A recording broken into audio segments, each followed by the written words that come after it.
gets their say. We gotta stop and not put these officers in situations where they feel like they have to overreact. And whether you agree, We have to assume some responsibility, because I'm a black man. or disagree, I think you're politically wrong. I do not need athletes to tell me. you're invited to join the conversation. Thank you for canceling all your games. Now I get it. 1019 and 94.1 News Talk STL.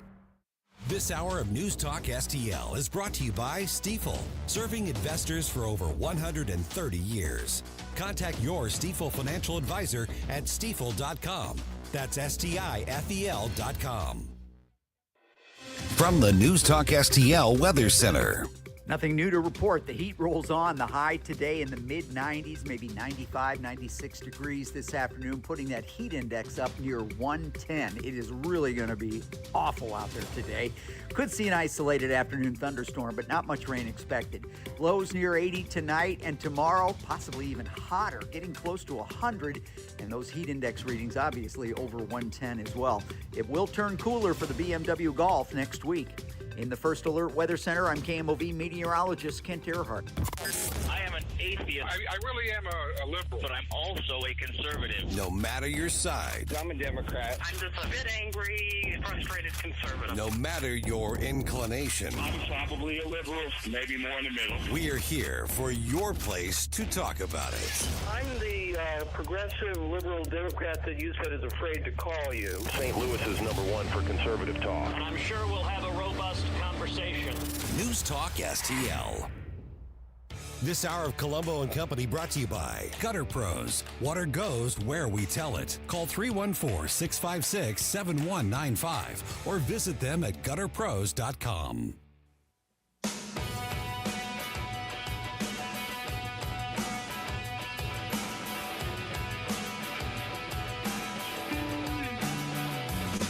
The time to rise has been engaged. Your better best to rearrange. I'm talking here to me alone. I listen to the finest work song. Your finest hour.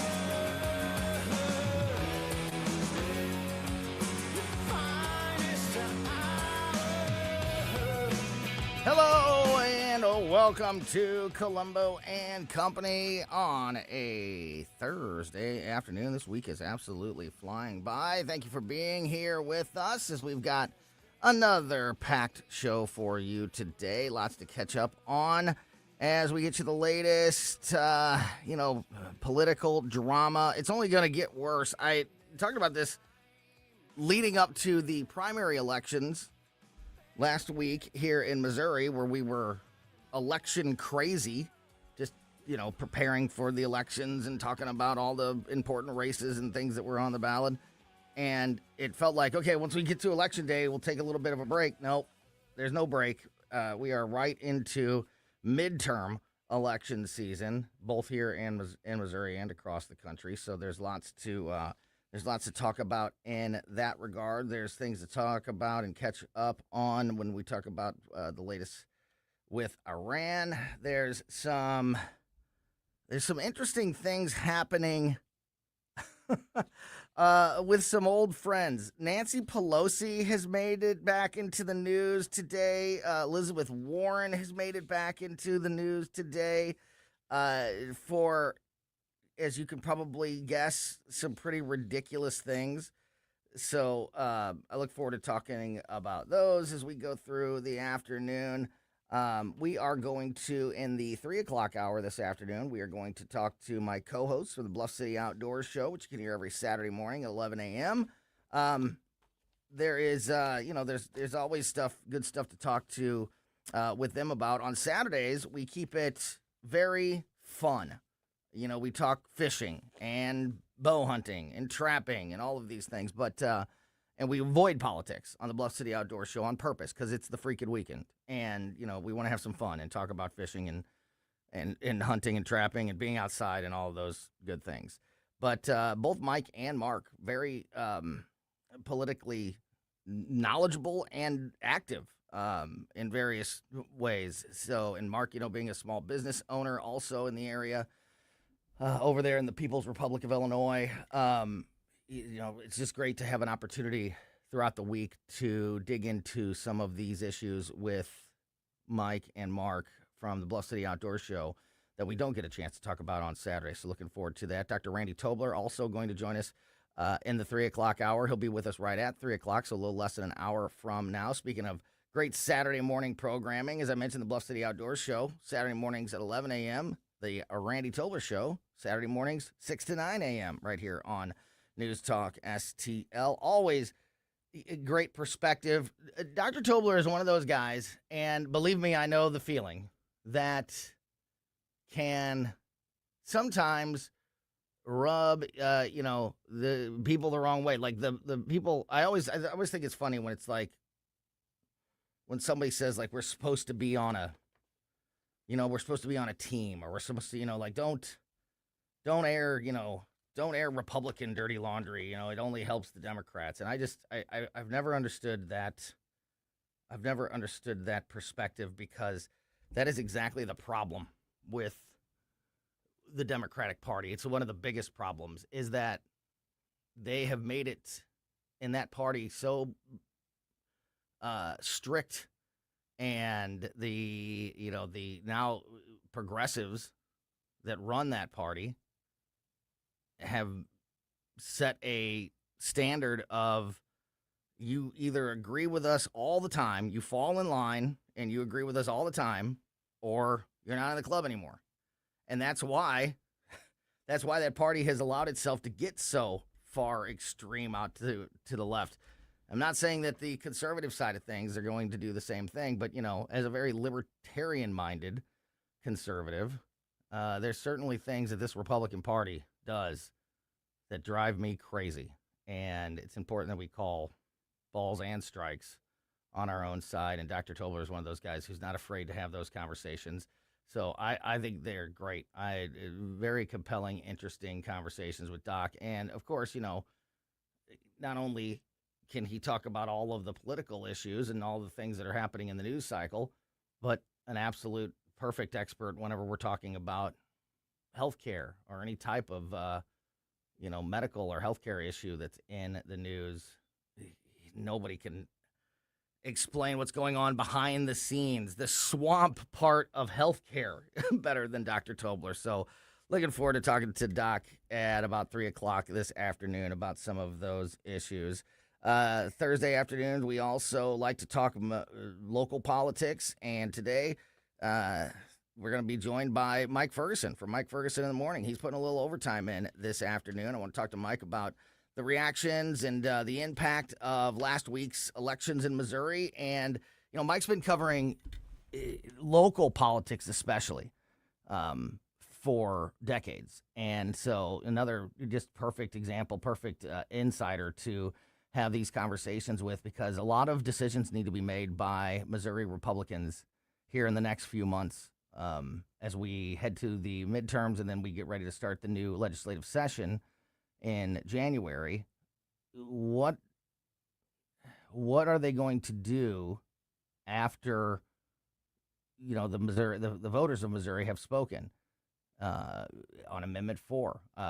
Is IP reform? Are they going to take another run at IP reform and try to maybe do a better job of communicating the issue to the voters of Missouri? Because I think that that communication was one of the biggest problems with what happened with Amendment 4 last week.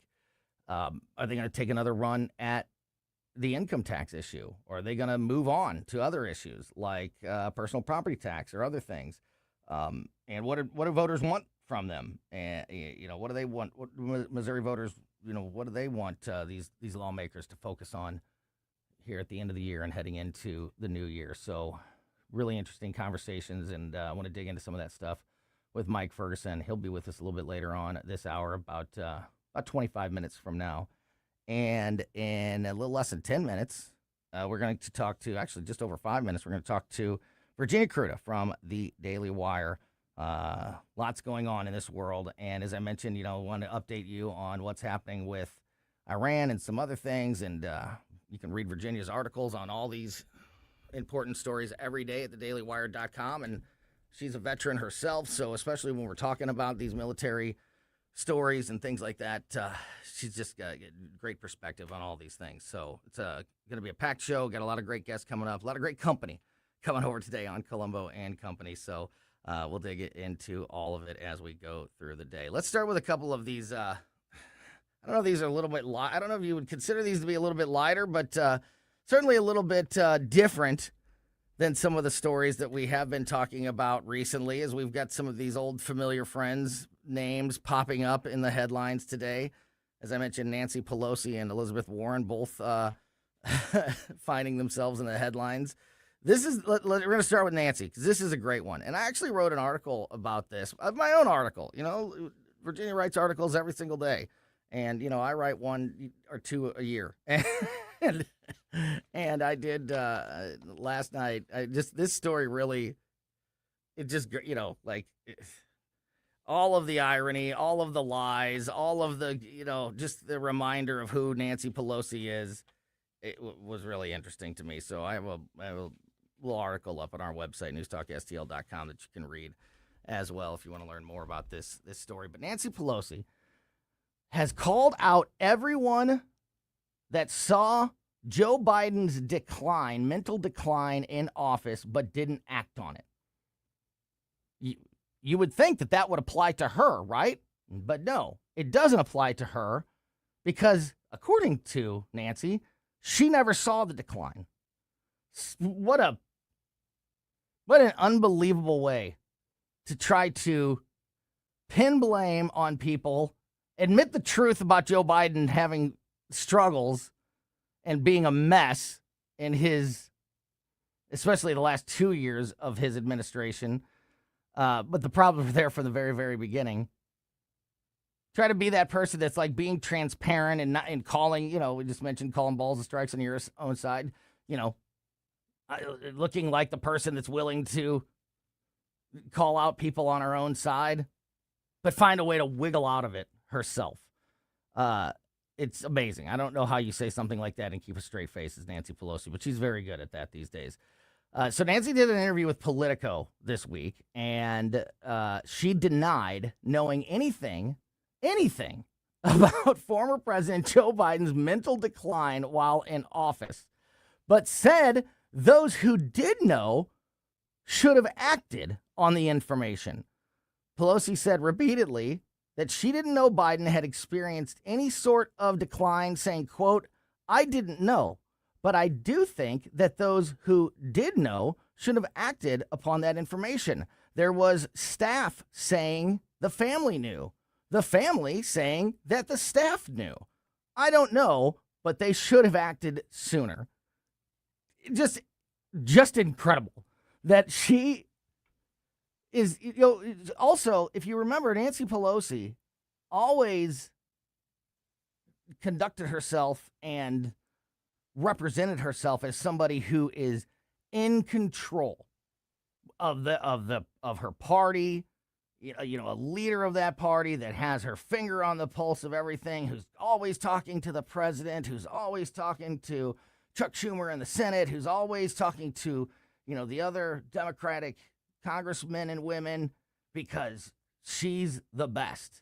But now we're supposed to believe that she just went several years without having a conversation with Joe Biden because she never was around to notice his mental decline.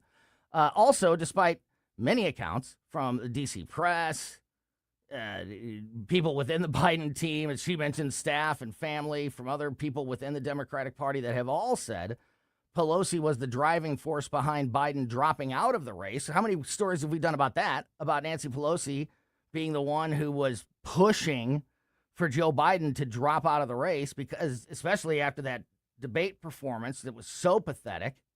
She never saw it. She never saw the mental decline. I guess she didn't watch the debate either, even though she talked about watching the debate. You know, it's just multiple stories. Books have been written by people like Karine Jean-Pierre and, you know, others that have, and Jill Biden and others, about what was going on at that time and the people that were trying to push Joe out and the people that were trying to fight for Joe to stay. And Nancy Pelosi is always in there as being the driving force behind pushing Biden to drop out of the race. However, she is trying to rewrite history in that regard as well with this interview this week, repeating her denial of that she had never, ever pushed for that, and claimed that she never asked Joe to drop out, saying to Political, quote, "I only said to President Biden, I've come to question the polling that you've had, how your campaign is being conducted. I didn't ask him not to run or anything like that. This is what I asked. I would hope that we could have some other pollsters come in and sit down with your pollster and discuss what they hear out there." But she did claim that she told him to get tested mentally, saying, quote, "And I did say this. I think the public would like to hear that you've had a testing that demonstrates that you can serve the next term." I mean, just attempting to completely rewrite history and walk this fine line of admitting that Joe Biden was a problem and Joe Biden's mental decline was a problem and that he wasn't fit to be in office, while dodging raindrops to try to keep any of that blame off of her, which is literally impossible. She even goes on to talk about praying with the president at the White House, holding their rosaries and praying together.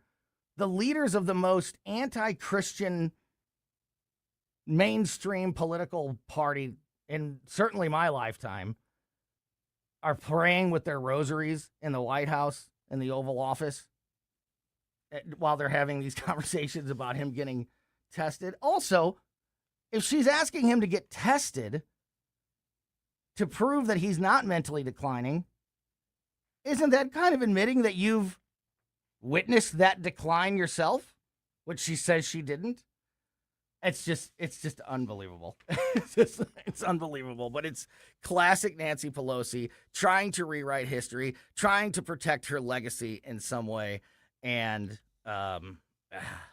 it was a fascinating thing to read. And again, you could dig into it a little bit more if you go to our website, newstalkstl.com. Check out the article that I wrote about this. I get into some more details, especially about the prayers and these things, the other claims that she made in this interview. And it reminds me of just how frustrating and evil Nancy Pelosi was, and brought up some of those old feelings. And I'm glad that she's not as much a part of our lives as she used to be. But I'll always take an opportunity to call her out on her lies, and certainly this was one of those. As I mentioned, Elizabeth Warren also in the news. There's an actual candidate of Native American descent running for Senate and running on the claim that they will be the first Native American to win a Senate seat if they are able to win. And that's supposed to be Elizabeth Warren's whole thing. She's the first woman of color to have done so many things, because of her Native American background, which, again, is kind of funny. And one of the other things that we'll dig into as we go through the afternoon. Let's get Virginia KRUTA in on the conversation. Virginia KRUTA from the Daily Wire is going to join us next. You're listening to Colombo Company on 101.9 and 94.1 News Talk STL. Made in St. Louis for St. Louis. It's News Talk STL. I won't be afraid, just as long as you stand by me. If you have a phone, you have a radio. Download the all-new News Talk STL app. Love the all-new News Talk STL app. On my way to work in the morning. Usually I'm in the car. I listen on the app in my car every morning going to work. Download the News Talk STL app and listen anytime, anywhere. The Herzog Tomorrow Foundation provides private school tuition scholarships through Missouri's new Most Scholars program to cover the cost of accessible, high-quality schooling. Hi, this is Myella Esser with the Herzog Tomorrow Foundation. Our private school tuition scholarships wouldn't be possible without the support of generous Missouri taxpayers. If you're a Missouri taxpayer interested in redirecting your tax dollars and sending them to Missouri students in need of a better education, please contact me at herzogmoscholars.org. Better education for students creates a better tomorrow for all. Learn how you can help provide a better education for Missouri students at herzogmoscholars.org. That's herzogmoscholars.org. Also, sign up for The Lion, an initiative of the Herzog Foundation that carries articles covering a wide range of issues facing American families and culture. herzogfoundation.com. That's herzogfoundation.com. Simply Health with Dr. Brian Deloney. Statins lower cholesterol, but do you know how they actually work inside your body? And what if there were natural approaches that work through completely different biological pathways? This week, we're diving into cholesterol science you probably never learned. Don't miss it. Simply Health with Dr. Brian Deloney. Saturdays at noon on News Talk STL. To find out more about Simply Health Integrated Medical, log on to simplyhealthintegrated.com. Tired of big corporate repair shops? J&J Auto & Tire is family-owned and St. Louis proud. 16 years of honest answers, even when it's not what you want to hear. Digital inspections sent straight to your phone, videos and photos of exactly what we found. No guesswork, no pressure, just a trained service advisor helping you make the right call. Contactless drop-off, loyalty rewards, fleets welcome. All backed by a 2-year, 24,000-mile warranty. J&J Auto & Tire, on Page and Overland. Honest repairs, real people. Book today. JamandJAuto.com.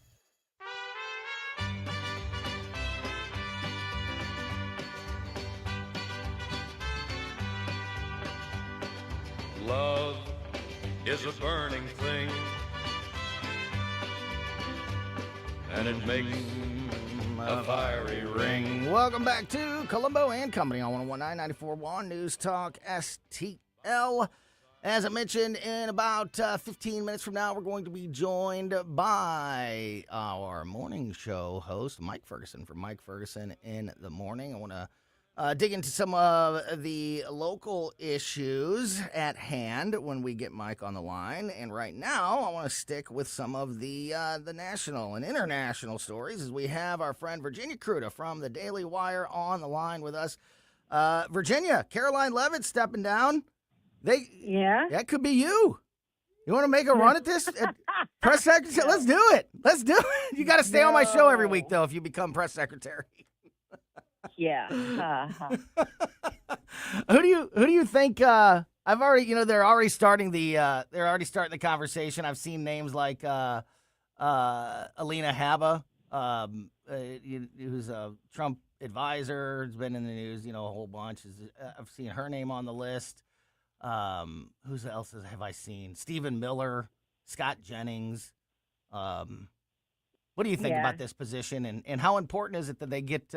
Trump's had a pretty good, well, I guess outside of the very beginning of his first, he's had a pretty good run, especially lately with press secretaries. How important is it that they stick the landing on this one and get another star? I mean, obviously the first administration, they went through a few. Yeah. Because you had I'm drawing a blank on the guy's name who was there for like 10 days. What was that guy's name who was there for like 10 days? Yeah. Yeah. That's that's literally why I stopped myself when I said, he said, because I was thinking of like Sarah Sanders and Caroline Levitt and others like that. Kayleigh McEnany. Kayleigh McEnany's a great. Yeah, she was fantastic. I was thinking of the names like that, and then right as I'm saying that sentence, I think it's scary, and I'm like, oh wait a minute. He does not have a flawless record when it comes to his press people. And, and Sean Spicer did a great job. Yeah, Spicer was good, yeah. So, here's the thing. I think he's not had great luck with longevity with his press secretaries, but they do tend to burn out pretty quickly. Yeah. And this is true of any press secretary. It's not just because they're Trump's press secretary that they burn out. It's a tough job. Unless you're willing to stand there and just not answer questions, which is what Karine Jean-Pierre did. And you get the idea. But yeah. I like having someone in that position who is willing to call a spade, and so that when they look, the ones who are willing to look at you and say, "Well, that's a dumb question." Yeah. Yeah. Okay, Yeah. so I'm gonna kind of preface this. I have a brother-in-law who is a doctor, and he says sometimes people will come in and they've already diagnosed themselves, or they've already decided that this is what they need, or this is what and so they'll come in and they'll explain the situation to him like they're telling him what to do. Yeah. And sometimes he's kind of like, okay, well, you've said some words, and I'm gonna go talk to my colleagues, and we're going to process those words. Like, so he's trying to be diplomatic without saying you're an idiot, right? And so I think that there is some value to that, to have a press secretary who's able to respond to, the question from CNN with, well, you've said some words. Oh, yeah. And so I think I would love to, like, I think Scott Jennings would do a fantastic job. I don't know if that's where he wants to be. Yeah, it's a really important position because if the president asked him. Yeah, right. But I think that, and you and I have both talked to him. He's a fantastic guy. And really, really quick on his feet. So I think that he would be good in that position. The question is whether or not he would want to do it. Right. And I think we're kind of in the clear here as far as, if you think in an administration like this, where, I know that the Trump administration doesn't really play by the rules, the demographic rules, like, do you check the right number of boxes? Right. Or like Karine Jean-Pierre was the first queer, whatever. Nobody cares.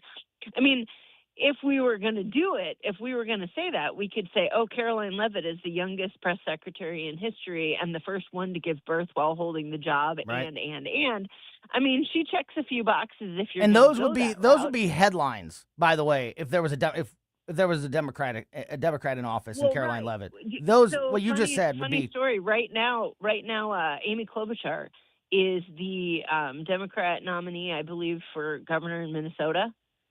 Mm-hmm. There is a black woman who is the nominee for the Republicans in Minnesota. Mm-hmm. And the headline That's always an Amy unfortunate Klobuchar, thing for the Democrats, isn't it? When they're running against Amy Klobuchar is the first woman to lead a major party ticket for governor in her state. Oh. Even though a Republican is doing it too at the same time. Like, yeah. Oh, perfect example. So it's very interesting, but I don't think that the Trump administration, if they feel this way, they shouldn't. I don't think that they feel that they need to. We need to go with another woman, or we need to do this, or we need to do that. So I think that they're perfectly in the clear to put somebody like Scott Jennings. I've seen Spencer Pratt's name floated, and man, that would be hilarious, even if he just did it for a day. Like he could give us one Scaramucci, and it'd be worth it. Right. Maybe just don't have a guest press secretary every week. It's just a different person rotating through. but I, honestly, if history is if past is prologue, they're not going to fill the role, and Marco Rubio is just going to do it. Yeah, exactly. Yeah, he'll just did just you pile it on his plate. Just pile it on his plate. Go ahead. I'm sorry. Did you see the interview that he did this past weekend? But I saw your article about it, and oh my gosh, it's the best thing. So Stephen Miller's wife, Katie Miller, has a podcast, and she interviewed Marco Rubio and his wife Jeanette together. And you can take that with a grain of salt. Everybody else is watching it and going, "Yep, he's running." But so they were just talking, and they had a conversation about Rubio had mentioned that his nephew had come to visit him and wanted to know, could they watch Jaws? And he's like, Jaws is boring. I got a better movie for you. And he starts talking about Sharknado. And Katie Miller cannot keep it together. She's cracking up. Jeanette Rubio is sitting next to him, like trying to keep her composure while rolling her eyes because this is the most ridiculous thing to ever happen. And she starts talking about how awful it is. And then oh my gosh, he is so animated. He's like, there's this one, I think it's the third one, and he knows these movies way too well, by the way. I love it. Okay, I think it's the third one, and it's in Washington, D.C., and there's sharks in the reflecting pool, and I'm like, I got to show this to the president.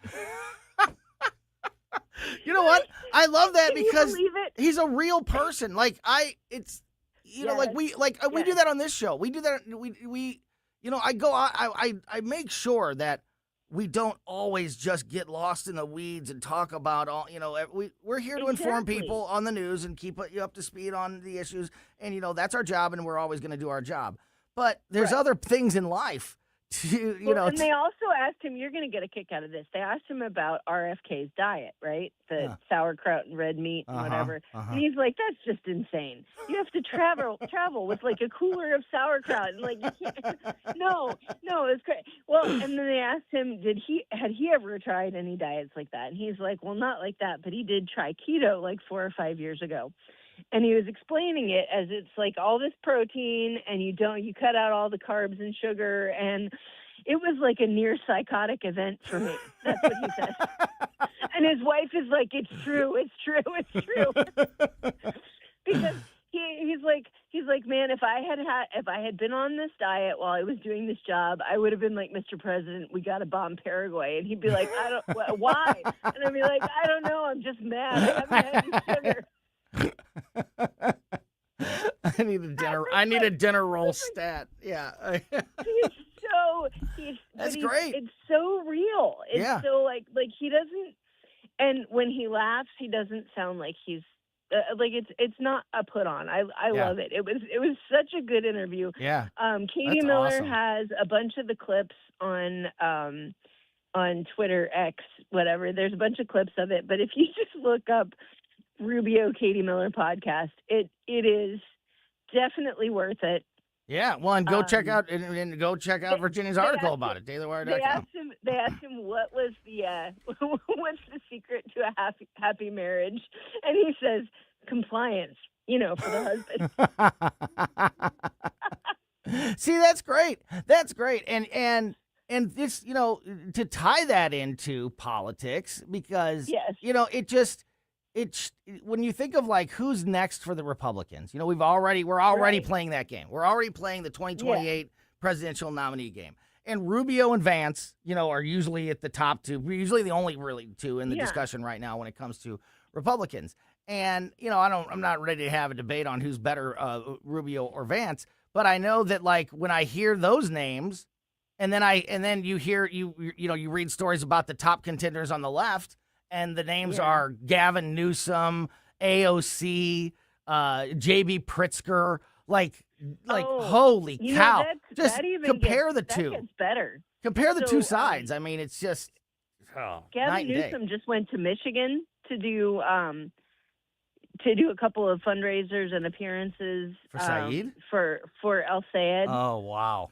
Yeah. Okay, so Newsom's in and they're asking him.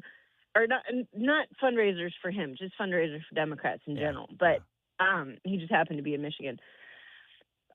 Anyway, they asked him, do you think that El Sayed's election is proof that the Republicans are right, that the Democrats are lurching too far, you know, they're embracing extremism, et cetera, because of, you know, Hassan Piker and all the rest. And Gavin Newsom says something about, and you can tell he sees the writing on the wall. He says something about, well, I think it's just that there's this kind of view that we want the new guy, we want the fighter, we want, you know, the insurgent over the incumbent. And so that's why there's all this. They're embracing the left, not because they're really, really far to the left, but because they represent change and everybody wants change. And then Newsom says, and I've always kind of viewed myself that way, as kind of the established insurgent.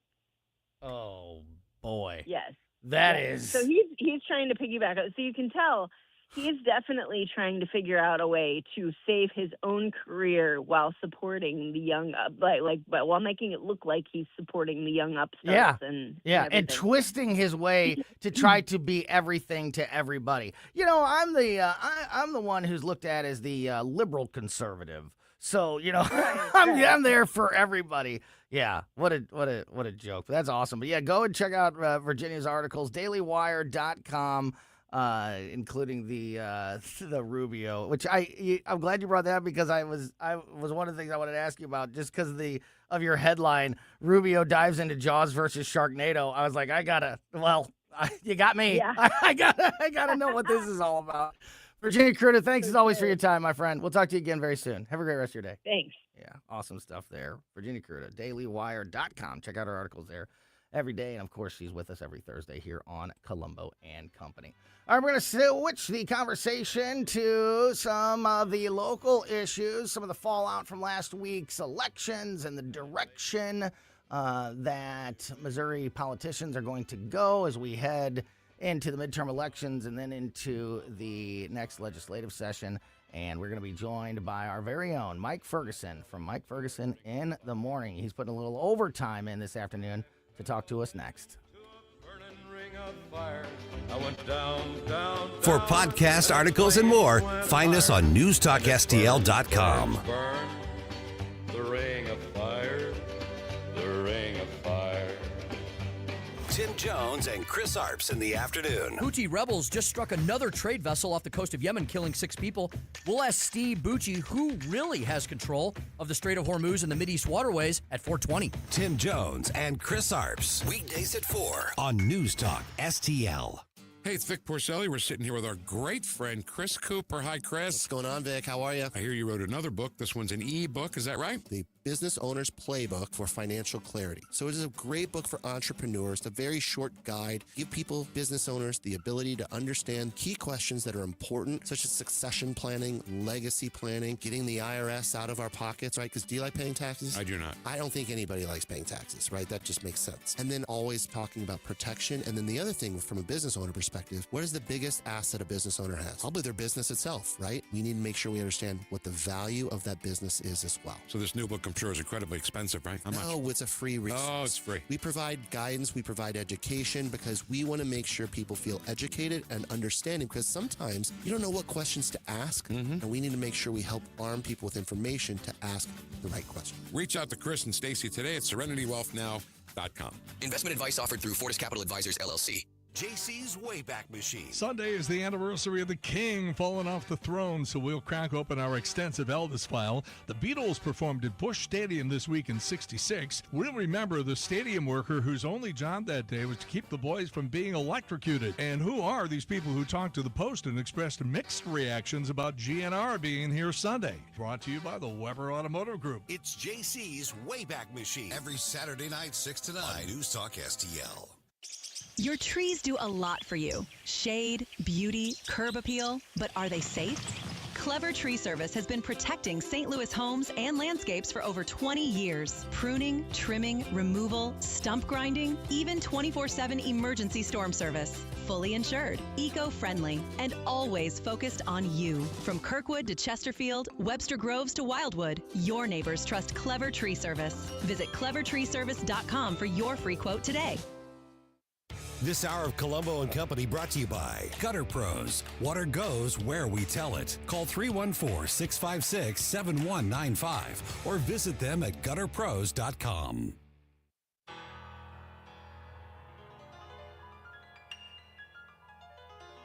At first I was afraid, I was petrified. Kept thinking I could never live without you by All right. my side. All right. And I spent so many nights. That's an interesting open for Mike Ferguson. Welcome back to Colombo and Company on 101.941 News Talk STL.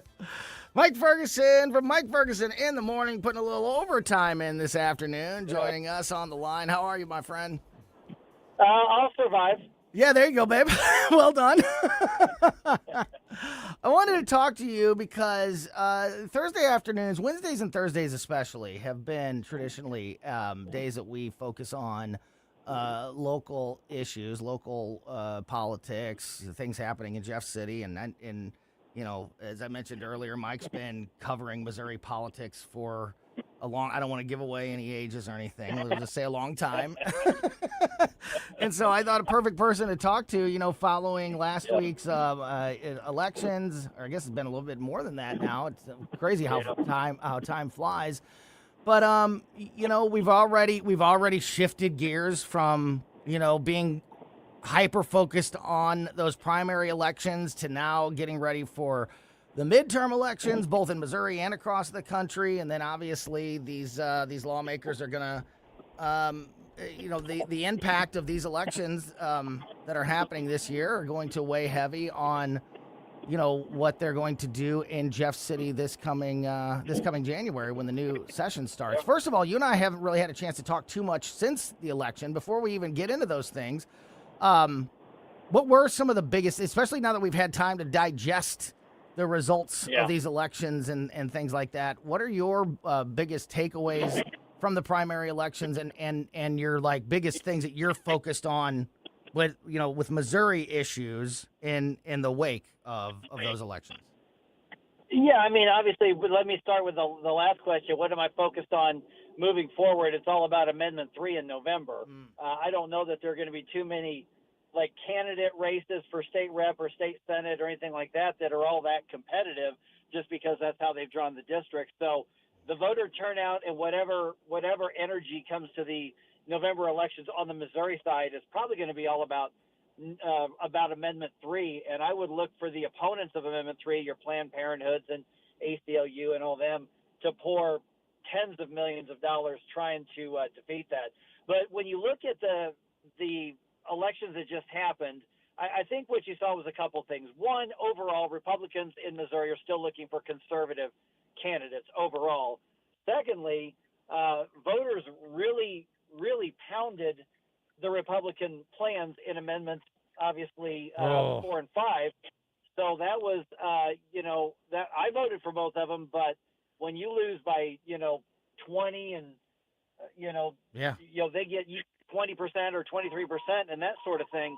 I mean, that's not just we didn't message right. That is, we laid an egg, and even Republicans didn't like it. No, that's catastrophic defeat at that point. Yeah. I don't know that in all the years that you wouldn't disclose a second ago that I've been covering Missouri and politics, I don't know that I've ever seen a beating that bad in something that was supposed to be contested. That was amazing. It was. And Amendment 4 for me was the most important thing on the ballot, and I had been screaming about it until I was blue in the face for weeks leading up to it. I felt all along I did not think it was going to be that big of a blowout. I knew that both 4 and 5 were going to have a tough time. I thought 5 was going to have an even tougher time, and I thought that I was prepared for 4 to lose, but I thought it had a chance, and boy, was I obviously completely wrong. I still believe that the biggest problem was voters not completely understanding what Amendment 4 said and did, and what the current amendment process is, the initiative petition process is, and if they did have a better understanding of that, maybe it would have been a little bit different. Maybe that's just wishful thinking, but I feel like communication was the biggest problem with Amendment 4, and I think it ties into what you just said about the concerns about Amendment 3 in November, because again, it was, I think, non-understanding what was in some of these things when it comes to the amendments that put us in this Amendment 3 problem that we're in right now. I think communication's been a big problem. Would you agree with that, or are there other things? I think that's for Amendment 4. I think you're spot on, because what happens is the messaging from the opposition was, it's ending majority rule. 1 or 2 areas in the state could tell the others what to do and that sort of thing. What nobody was able to get across is, no, you can still pass laws with 50% plus 1. This was about the state constitution. Right. And so the feel bad campaign about it was really easy to do, because frankly, I'll be really honest, a lot of people don't understand the difference between the state constitution and the state statutes. Yeah. And so people were thinking, what? It shouldn't, they just conflated the two. And Amendment 5 was just a crap show from the start. And it basically was the Republican, and I think I said this on the election night, it was the Republican version of, you have to pass the bill so you can find out what's in it. Yep. And that just doesn't pass muster with a lot of people. So I think that when we get into the next legislative session, they're going to test the waters really early, the Republicans, to say, okay, let's put some tax cuts out there, and media is going to throw a fit, Democrats are going to throw a fit. We're going to find out which Republican lawmakers are going to have enough of a spine to say, you know what, people want tax cuts. They just didn't like that plan. We're going to try to cut the taxes and make this state more competitive anyway, or we'll see who succumbs to media coverage. Well, voters just voted against this. Why are you doing it? Yeah. So I think that's going to be one of the early things you see in Jefferson City in January. Yeah. Do you, and that's exactly where I was going. So do you think that they will test the waters on specifically income tax, or do you think that because this was such an overwhelming defeat that maybe we let that issue cool off and focus on personal property taxes, or maybe a different tax issue to tackle? Do you expect them? And then kind of same question about IP reform. Do you expect them to go back and try again with addressing IP reform, or do you think because of how bad these losses were, that those issues are going to be just toxic for now, and lawmakers are going to focus in other areas? Yeah, I think they'll look at income tax. I think when people start talking about property taxes, what's going to happen is most politicians go, hey, that's a local thing. And they're going to point that most of your property taxes are local: school district, hospital district, library district. And so I think that the Republicans will look at little tiny decreases in income tax, and then they're going to have to make a strong case for big spending cuts. They're just going to have to do it. I think that's what they're going to test. I have talked to a number of state lawmakers who say, no, we're going to go back to the drawing board on initiative petition reform. I'm going to be really honest. I think they mean it when they talk to me about that. But I think initiative petition reform is going to go the way of right to work. And I don't think we're going to see it brought back anytime soon, even though some key lawmakers say we really want to do this. It has to happen. It does have to happen. But when you lose 80 to 20, I don't think a lot of elected officials are going to spend a lot of political capital going that much uphill. So I don't think we're going to see IP reform in any big way for a while. Yeah, I'm afraid that you are right, and that is so bad for the future of Missouri. Yeah. And to your point, and I've had those similar conversations for years. I heard from every Republican lawmaker, senator, representative I talked to that said that IP reform was their top priority, and even with it being everybody's top priority, it took 4 or 5 years to finally get any action on it. So why would I? Yeah. So now with this setback, I think you're right. I think it could be years before we ever take another legitimate run at it. Just a couple minutes left here with Mike Ferguson from Mike Ferguson in the Morning. What about St. Louis County and St. Louis City? We're going to have a new county executive in St. Louis County. Thank God. But who knows if it's going to be more of the same or better. We'll see how that all plays out in the city. Well, and in the county. But when it comes to District 1, I'm not saying that Wesley Bell is somebody that I agree with, most of the time. But it was nice to see another rejection of Corey Bush and, the squad. Do you have any reason to believe or any hope that starting with these November elections that maybe some things could start getting better in the city and county? Well, in the county, I think that the government's going to start functioning more functionally, come January, regardless of whether Dennis Hancock or Jake Zimmerman wins. I think it'll be more functional. In the city, Kara Spencer's got to start thinking about re-election here in the next year or so. Megan Green is up for re-election in April. I think that you're going to still see that push between we're going to be definitely hardcore left of center, or we're going to be fringe DSA left of center. Kara Spencer is in the former, Megan Green obviously the latter, and I think the overwhelming re-election of Wesley Bell, I know he's got to win in November, but he's going to. The Republicans don't have any chance of winning that. I think it showed that there's a lot of Democratic voters in the city and to some degree in the county as well who say, hey, we're leftists, we're liberal, but we're not crazy. Yeah. And I think I was a little heartened to see that the Democrats around here, again, I like you, I don't agree with them on most things, but I think they said enough is enough, and we're not going to be the lunatic party. We'll be the party that disagrees with conservatives, but we're not going to be the party that wants to tear down the foundations of our nation and, put all sorts of crazy stuff in schools and, commandeer, any sort of free market. So I was actually a little heartened to see that the Democrats try to pull back on the crazy. I agree. Her, her anti-Israel, just she was, and that she got the most national attention of all those races in Missouri, and her comeback bid. It was nice to see voters say, St. Louis voters say, we're not ready to be a part of that circus. Again, Mike, really appreciate your time. Thanks for a little overtime on a Thursday afternoon. We'll be listening tomorrow morning and every weekday morning starting at 5:30 a.m. That's right after I go to bed. I don't know how you do it, my friend. But, great stuff every weekday morning with Mike Ferguson. And remember, we'll be live at Mario's Donuts in St. Charles tomorrow, so come on out and baby. hang out. Absolutely. Great stuff, Mike. Thanks so much.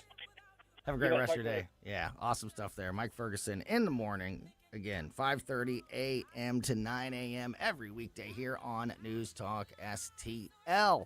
Speaking of great morning programming, Saturday morning, 6 to 9 a.m. is the Dr. Randy Tobler Show. And the doc joins us next here on Colombo and Company.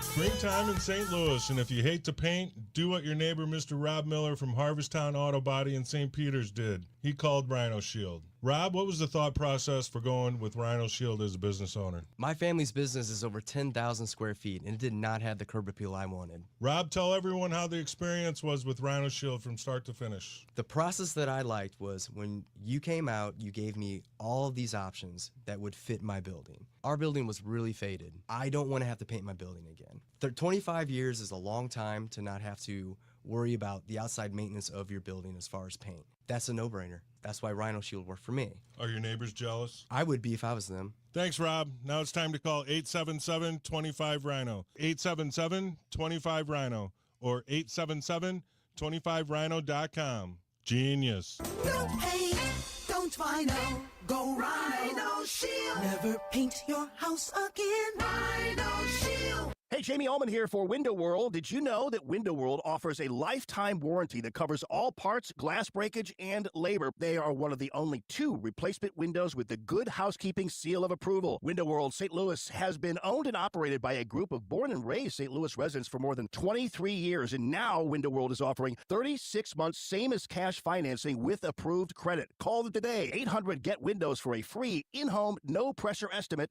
That's Window World at 800-GET-WINDOWS. As you know, Vincent's is not just my favorite jeweler. Vincent's is my only jeweler. And I was in recently looking at lab-grown diamonds. These are not glass. They are actual diamonds, but they cost a fraction of a natural diamond. You can check them out at Vincents.com, or better yet, see these lab-grown diamonds in person. You're going to be amazed at the beauty and the price. Vincent's Jewelers. VincentsJewelers.com. KLGY HD3 Clayton, K270BW Bellefontaine, KNVS Bowling Green. This is News Talk STL at 1019, 94.1, and always streaming at newstalkstl.com. News this hour at Town Hall. I'm Bob Agnew in Washington. Wholesale inflation cooled last month. That offers little hope for price-weary Americans, even though they're still paying a lot more at the consumer level than they're used to. The Labor Department's Producer Price Index, that's the one that measures inflation before it ever hits the consumer, rose by 4.7% in July compared with a year ago. That is down from the 5.5% increase reported in June compared to a year ago. There is some concern growing now among parents and physicians over a new White House directive on vaccinations. Here's correspondent Lisa Dwyer. Earlier this week, President Trump said the plan is to separate childhood vaccinations. At 1 year, you should have 5 separate visits for vaccines rather than getting them all in the same day. Health experts say vaccination rates are likely to fall because parents will need to take children to more appointments. There is also concern over the financial cost. Vaccine makers will need to build new manufacturing plants capable of producing millions of extra doses. Individual shots have not been marketed separately in the U.S. for decades. I'm Lisa Dwyer. Also at townhall.com, technical failures slowed the vote count in a key Democrat primary. Willie Nelson has more details. Wisconsin's Democratic primary for governor was marked by major technical problems and delays. In Milwaukee, officials loaded the wrong USB drives containing audit logs instead of actual results, causing significant delays. Greene County also faced server failures that held up reporting. Network election analysts were left visibly frustrated on air as the glitches unfolded. The problems came as socialist candidate Francesca Hong lost to David Crowley. Willie Nelson, Washington. At the close on Wall Street, it's a successful day for all the major indexes. The Dow up by 31 points at 53,902. The Nasdaq was up 335, and the S&P 500 gained 48 points. More from townhall.com. Diabetes, high blood pressure, anxiety meds, everyone's on them. If you're a 50-year-old male, maybe a bit porky, and you may even have type 2 diabetes, $1 million of term insurance may only cost you about $200 a month. Call Term Provider. Speak with Big Lou at 800-555-2085. Big Lou will find a term life policy for you even if you have type 2 diabetes, are overweight, or have high blood pressure. Term Provider has helped thousands of people like you who think they can't afford term life insurance. To buy $1 million of affordable term life for you, all you need to do is call Big Lou at 800-555-2085. Lou will make sure the scales are tipped in your favor. Call 800-555-2085. Big Lou will answer your call and work to fit you into a term life policy that you can afford. Remember, Big Lou's like you. He's on meds too. Call 800-555-2085 or biglou.com. From the News Talk STL Weather Center. Nothing new to report. The heat rolls on. The high today in the mid-90s, maybe 95, 96 degrees this afternoon, putting that heat index up near 110. It is really going to be awful out there today. Could see an isolated afternoon thunderstorm, but not much rain expected. Lows near 80 tonight and tomorrow, possibly even hotter, getting close to 100. And those heat index readings obviously over 110 as well. It will turn cooler for the BMW Golf next week. In the First Alert Weather Center, I'm KMOV meteorologist Kent Earhart. This hour of News Talk STL brought to you by Chris Cooper and Serenity Wealth Management. Business owners, download your free playbook for financial clarity at SerenityWealthBiz.com. That's SerenityWealthBiz.com. All the information I need on the drive to work. Mike Ferguson in the morning. I keep it on throughout the day, whether it's local, national, or something big that's happening overseas. News, analysis, and opinion. St. Louis is #1 for conservative talk. News Talk STL.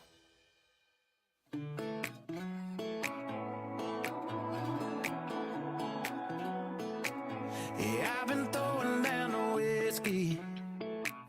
I ought to get my money back. Someone said it drowns a memory. Welcome back to Colombo Company on 101.9 94.1 News Talk STL.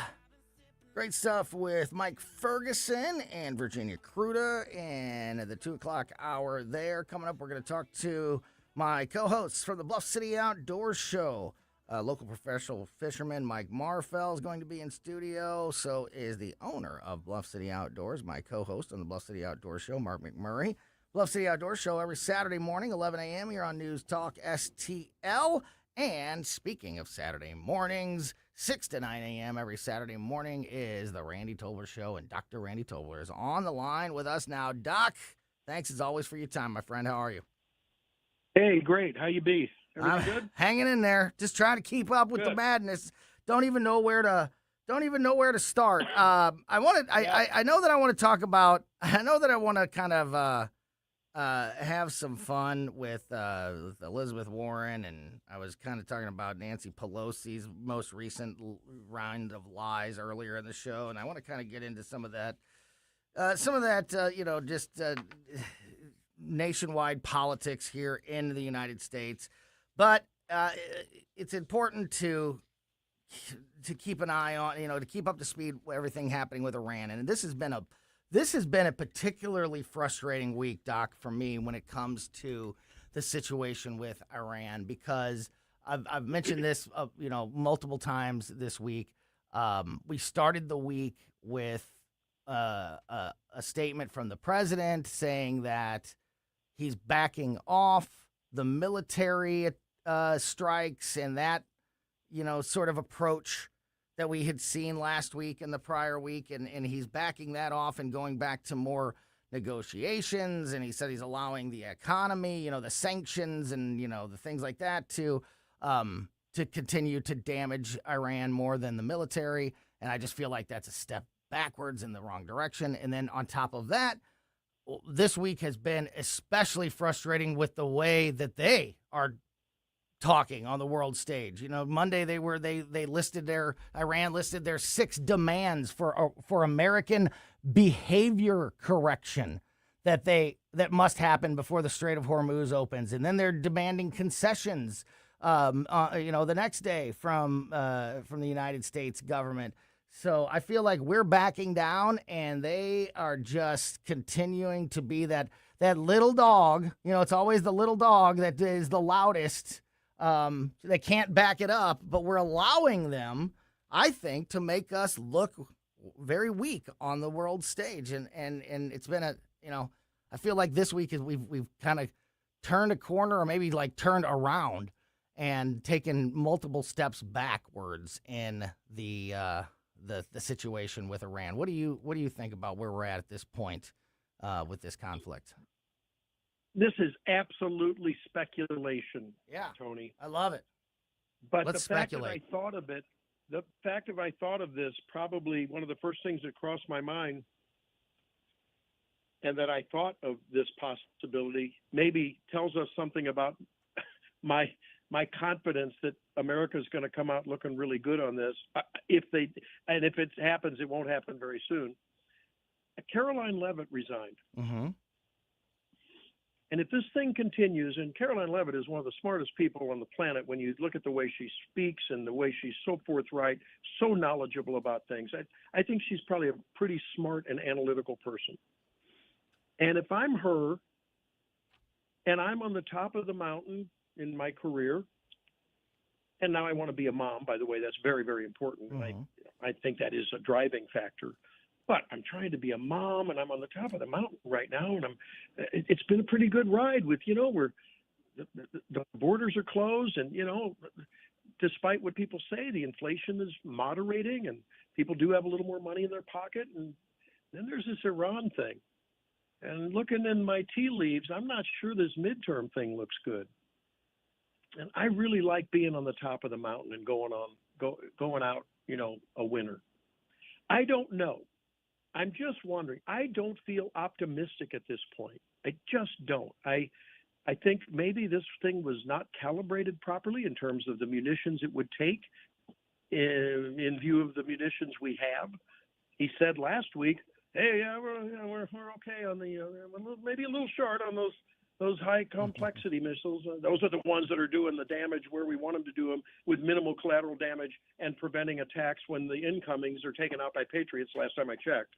Mm-hmm. The ones really doing the heavy lifting on a precision, non-boots on the ground war.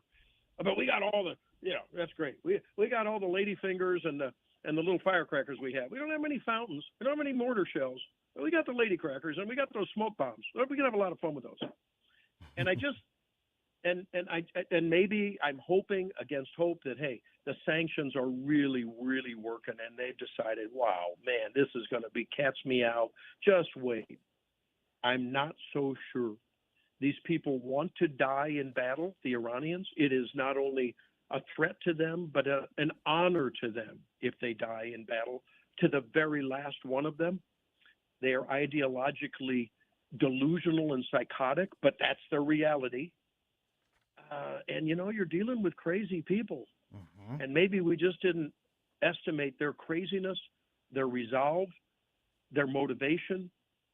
And I don't know, just not looking real good right now. I don't want to sound like poopy pants here. No, but I'm I unfortunately, I feel the same way. Unfortunately, I feel the same way. And, you mentioned the Maybe the sanctions are crippling them, at a crushing level, and that's exactly what the president, as I mentioned earlier, that's what he put out a Truth Social statement on Monday, and he, saying that that exact thing, that we're backing off the military strikes and we're focusing on the sanctions and the blockade, and they're not able to.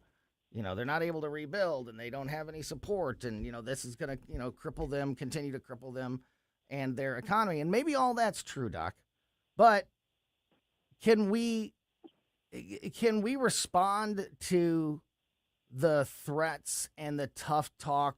And I know that, listen, I know that what's happening in reality is more important than the bluster and controlling the media narrative.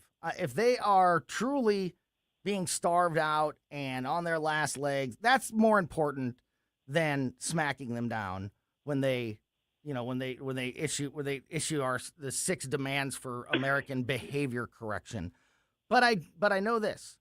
I know that if Joe Biden was in office or Barack Obama was in office and the Iranian regime was issuing behavior correction demands to the United States in order to reopen the Strait of Hormuz, or if they were, demanding concessions from the United States, we would be saying that this president, Joe Biden, Barack Obama, whoever it is weak and feckless on the world stage, and it's embarrassing and it's hurting the United States.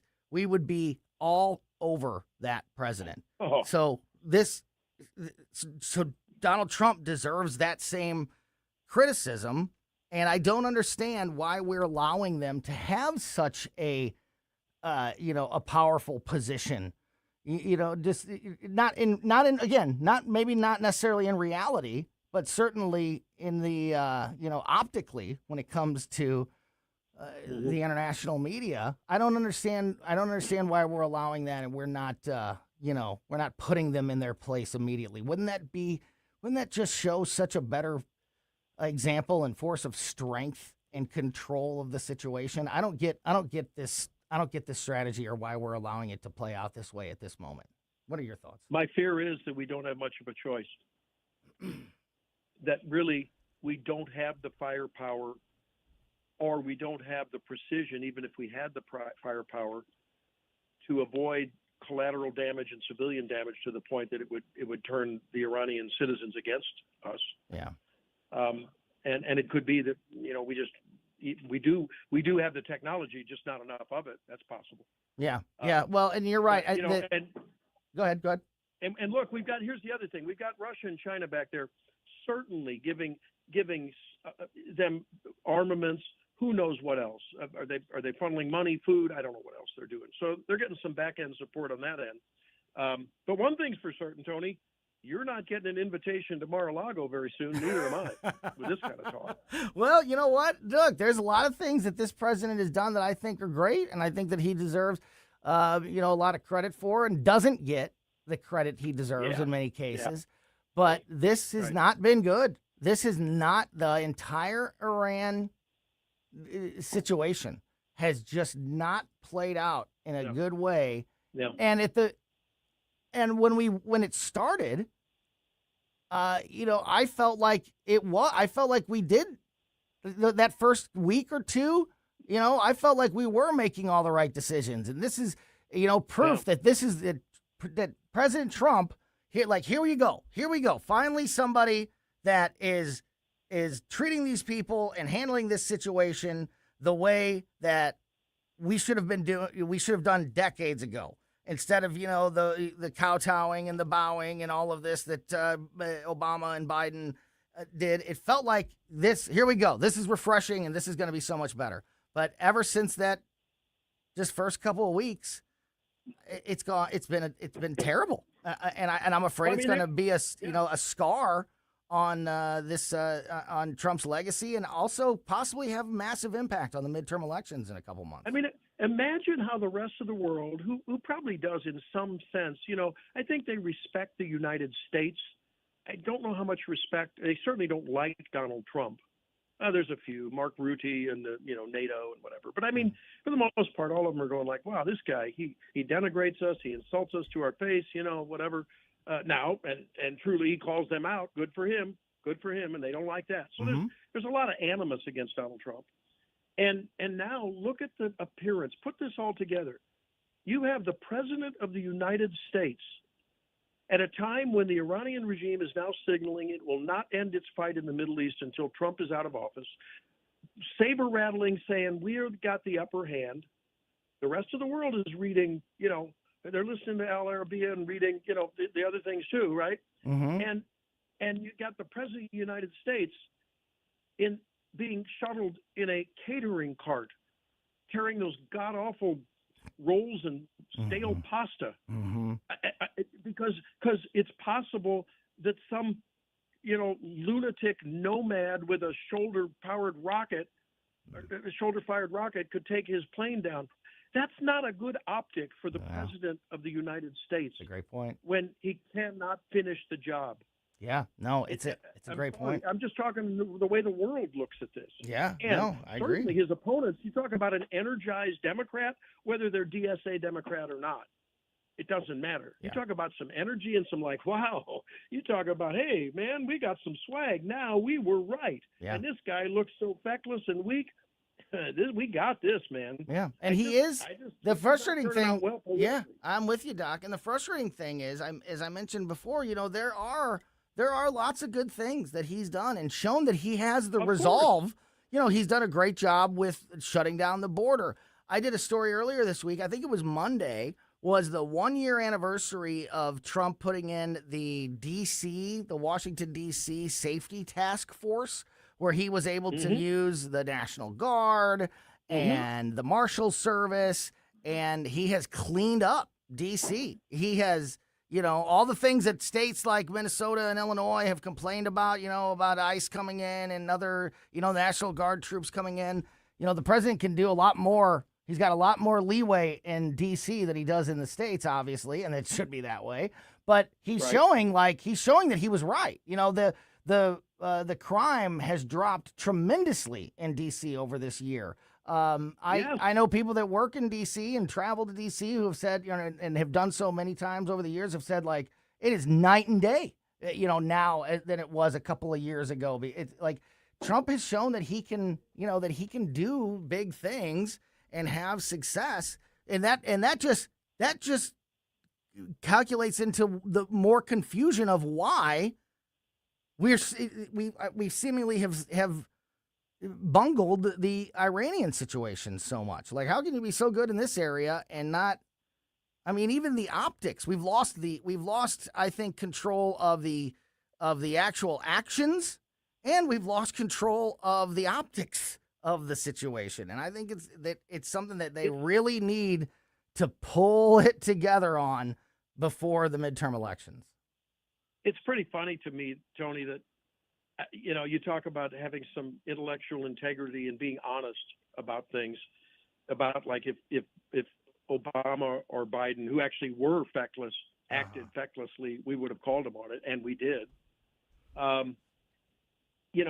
In the same token, it's painfully obvious to me that the administration are now adopting some of the tactics of the left with talking points that are always the same. Every soundbite, everyone talks about 50 years, 47 years, we've been under assault, there will be no nuclear weapons, blah, blah, blah, blah. And it just becomes like Charlie Brown's mother. And they must be now hoping against hope. And I hope it works. The American people they don't pay as much attention as a lot of people that are politically, engaged. Most people aren't like we are, as attentive to it. They must, because they have real jobs and real lives. And well, you have a real job. I don't know how you do it all, but yeah. If you tell me long enough that my unsweetened tea tastes sweetened, I'm positive it'll start tasting sweetened. Yeah. And I'm just not so sure that people are going to buy that. Not when they're looking at their gas tanks. Not when they've got war fatigue before we went into this thing. Yeah. And look, like you say, I don't want to be pooping on the president all afternoon here, but by golly, was this thing thought through? Did they talk to Jack Keane? Did Hegseth really know what was in our armamentarium? And you can blame Biden about what happened, but that happened. Mm-hmm. You should look at your balance sheet before you might make a big capital expenditure. You know? Yeah. And I'm not sure that there was enough calculus that went into this pre-war. I'm just not certain. Yeah, there's something there. I believe, Doc, that there's something there. There's a part of the story that we don't know, because I still believe, even as critical as I've been of this whole thing, I still believe that Donald Trump and Pete Hegseth, that these are the guys for the job. I still believe that they are the ones that are the most capable of, doing something that no other presidential administration, and certainly in my lifetime, has been able to do in the Middle East and with this Iranian regime. But for some reason, they haven't. And there's got to be a piece of the puzzle that we are just not aware of.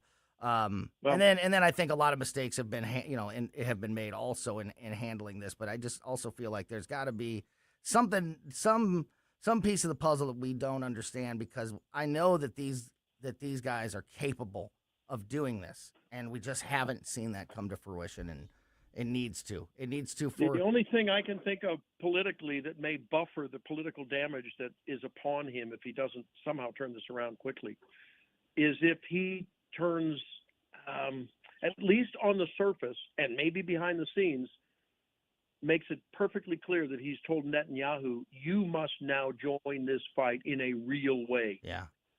You laughed at, you turned me away with the Gaza deal. Okay, buddy. There's a lot of people over in my country that don't want me giving much more to you. Yeah. So you want more of my generosity and my goodwill and the American people's armaments? You're going to be fighting this battle along with us, not behind us, not supporting us rhetorically. That would gain him among some waffling people on the center, and even maybe even center left, might gain him some cred there. Yeah, no, I agree. I agree with that, and I think it's not just Israel. For other reasons, a little bit of a different message, but still the same overall point of. The other allies in the region, Saudi Arabia and other allies in the region, that, hey, you need to pick it up. This is your neighborhood, and you need to uphold your end of the deal as part of this as well. Doc, great stuff. Really great conversation as always. Tune in every Saturday morning, 6 to 9 a.m. for the Randy Tobler Show here on News Talk STL. And always appreciate it when you have a few minutes for us here on Colombo and Company, Doc. We'll talk to you again soon. Enjoy the heck out of it. Yeah, thanks, Tony. Me too. Thank you so much, Doc. All right, we are going to keep the Saturday morning programming rolling right along here. As I mentioned, the Randy Tobler Show, 6 to 9 a.m. every Saturday morning. Saturday mornings at 11 a.m. is the Bluff City Outdoor Show, hosted by myself, local professional fisherman Mike Marfell, who is in the building, and also my co-host from that show, the owner of Bluff City Outdoors, Mark McMurray, who is also here. We're going to be joined live in studio by the guys from the Bluff City Outdoors Show next here on Colombo and Company. Watch us on our live stream using Rumble, Facebook, and Twitter.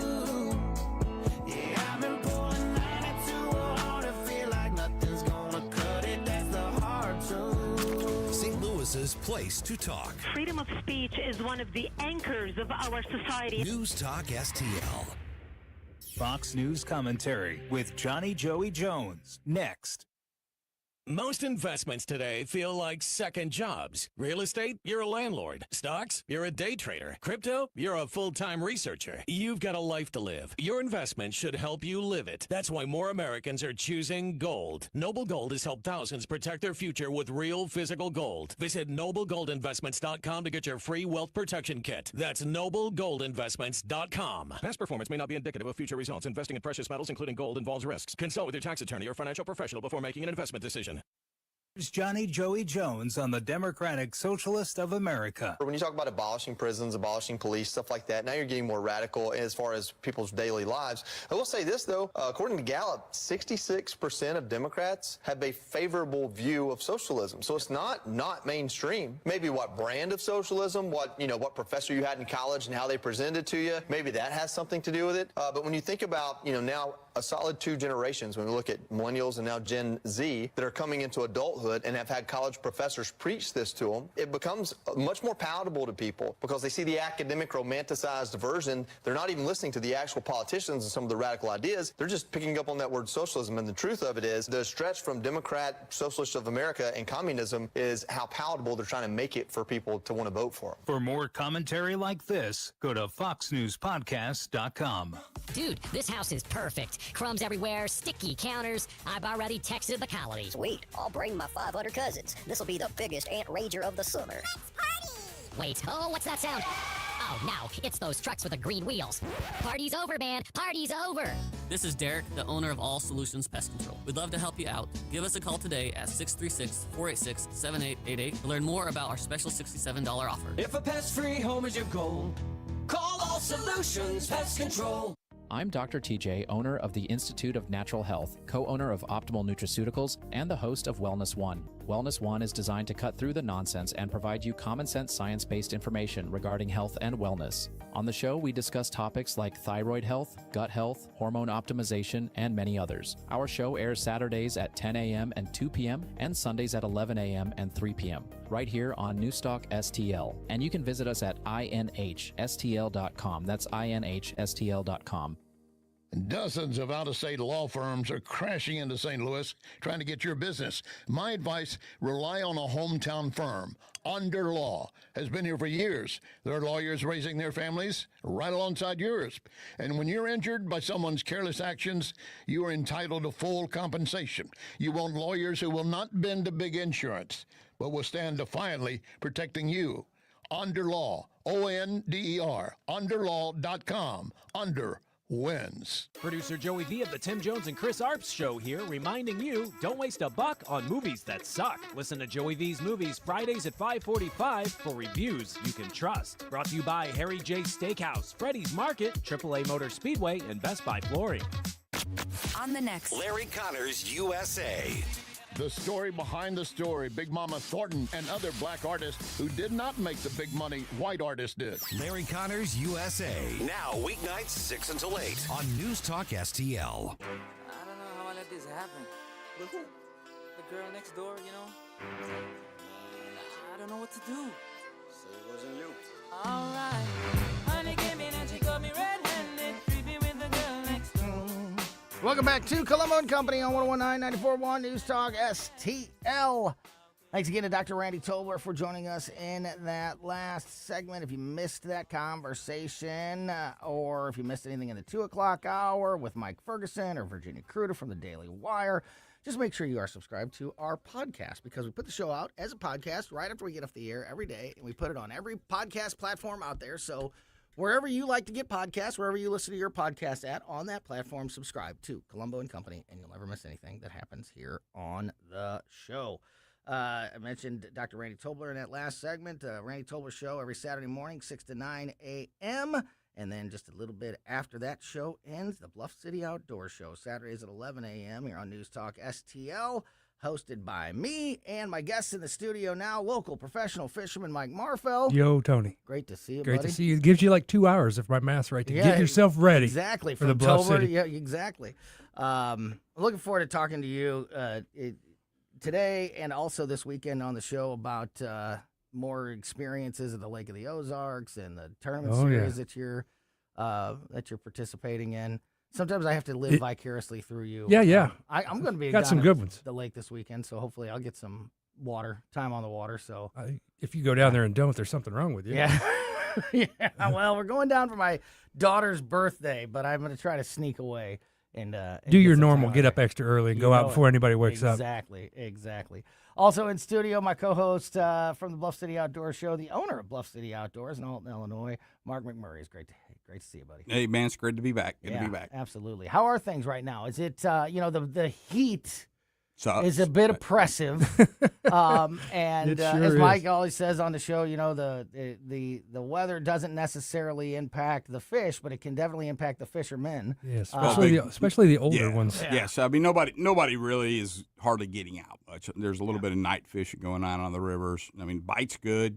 It's just this weather's just horrible for people to take it. It's the horrible part the only bad part about being a tournament fisherman. We don't get to choose the day. Yep. Yeah. So I want to get into some of those. I want to get into some of the issues, the outdoor stories and conversations here in a little bit. They're both Mike and Mark are going to be here for the rest of the hour until we hand it off to Tim and Chris at 4:00.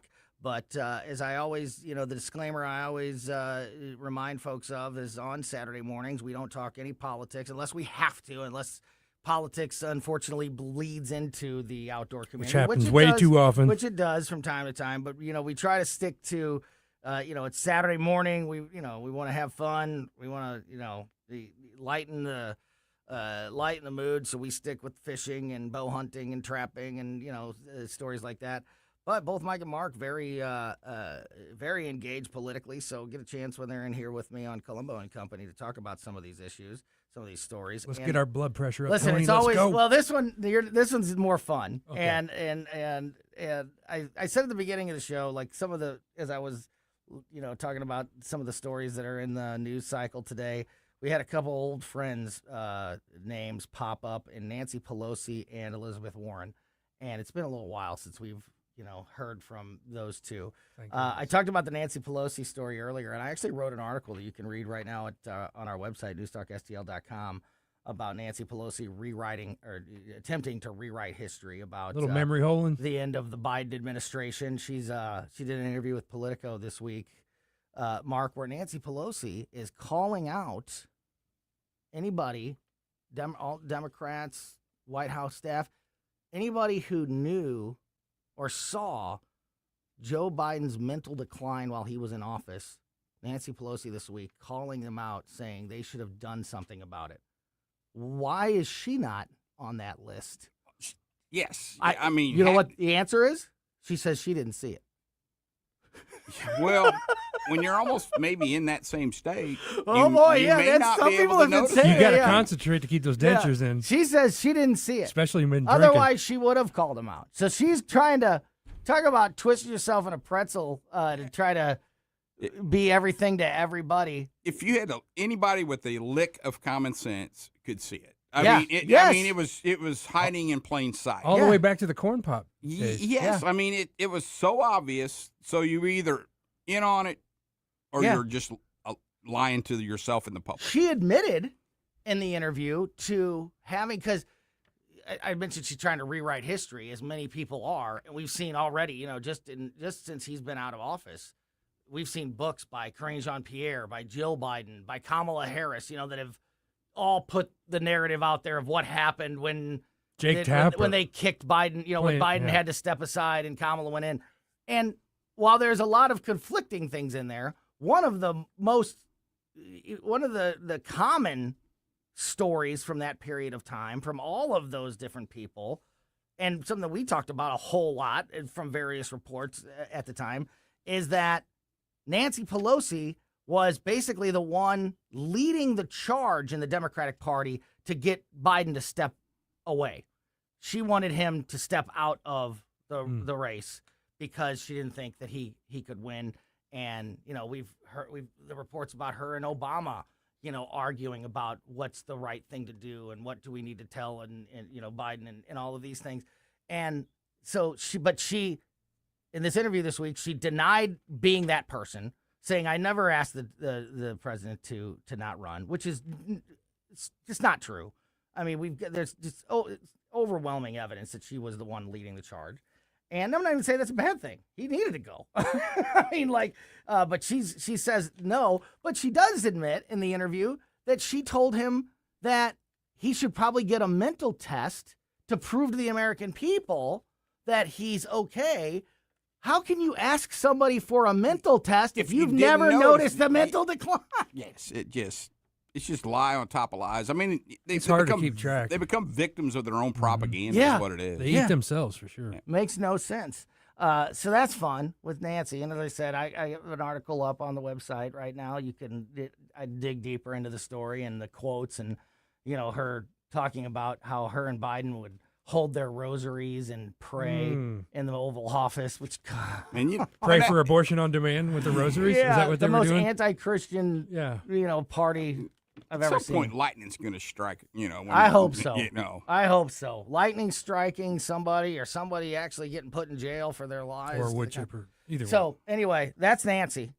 I didn't get a chance yet to talk about Elizabeth Warren back in the news. So, there is a Democratic Senate nominee in the state of Minnesota named Peggy Flanagan. And she is running on, Peggy? Mm-hmm. She is running on being possibly the first Native American woman to serve in the United States Senate. My goodness.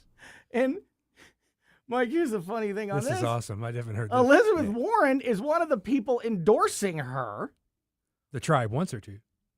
But isn't that admitting now that that herself is not Native American? She has been, as we know, running on and using You're not supposed to remember that her stuff. fake Native American heritage, which is non-existent. Yes. Didn't she use it to help her get in college, right? To get a job at Harvard. She was the first woman of color.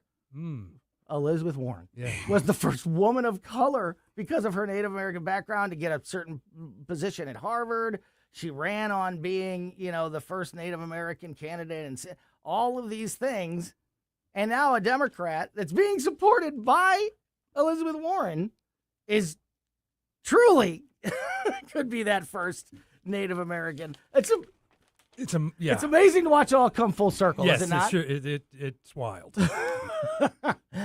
Quote, I do miss those two because they're way more normal than some of the younger ones coming up, for sure. In almost 250 years, there's never been a Native American or Native woman serving in the U.S. Senate. It's time to change that, says the political ads for Peggy Flanagan.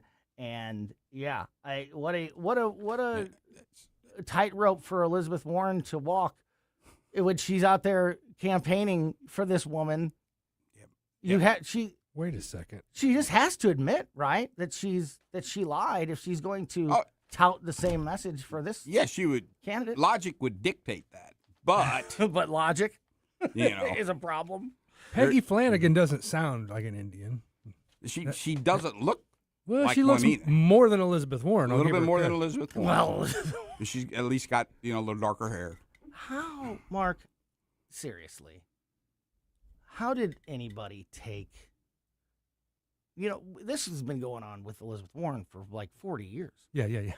How does somebody at Harvard, as they're doing a job interview with Elizabeth Warren, who's the whitest white chick you've ever seen, and she says to this person, this would be really good. I could be the first woman of color.